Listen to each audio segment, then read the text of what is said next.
আসসালামু আলাইকুম, welcome back to my channel Jannat's cooking cake. আজ আমি জনপ্রিয় একটি কেকের রেসিপি আপনাদের সাথে শেয়ার করতে চলেছি, যা হলো ভ্যানিলা স্পঞ্জ কেক। চলুন দেরি না করে শুরু করা যাক। প্রথমে শুকনো উপকরণ সব কিছু আমরা চেলে নেব, যার মধ্যে আমি দিয়েছি 2/4 কাপ ময়দা, বেকিং পাউডার হাফ চা চামচ, বেকিং সোডা 1 চিমটির চেয়ে একটু বেশি, গুঁড়ো দুধ 2 টেবিল চামচ, লবণ 1 চিমটি পরিমাণ। সব উপকরণ একসাথে আমরা চেলে নিব।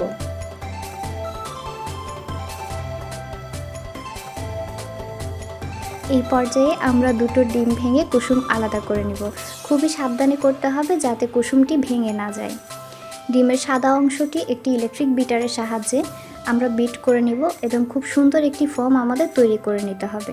খেয়াল রাখতে হবে ভ্যানিলা স্পঞ্জ কেকের মূল থিমটি হলো এই ফর্মটি।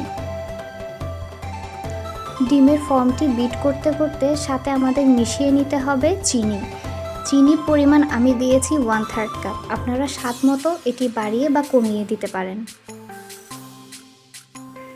বিট করতে করতে এক পর্যায়ে ফোমটি স্টিফ হয়ে যাবে এবং সেই অবস্থায় আমাদের তার সাথে যোগ করতে হবে কুসুম, তেল, বাটারস্কচ এবং এটি আবার পুনরায় আমরা মিশিয়ে নিব।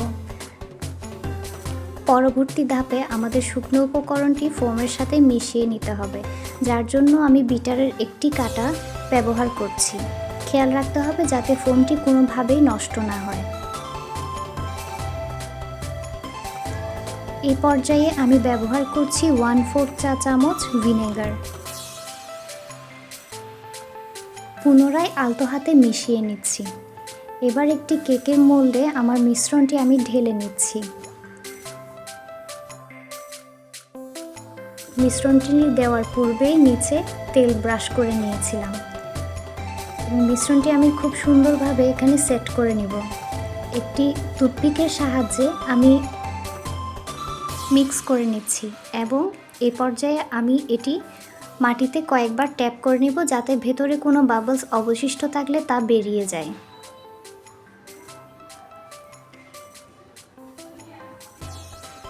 কেকটি আমি আজকে চুলায় বেক করে দেখাবো, যার জন্য একটি স্ট্যান্ড দিয়ে তার উপর কেকটি দিয়ে দিয়েছি এবং 40 মিনিট সময় লেগেছে আমার এই কেকটি হতে।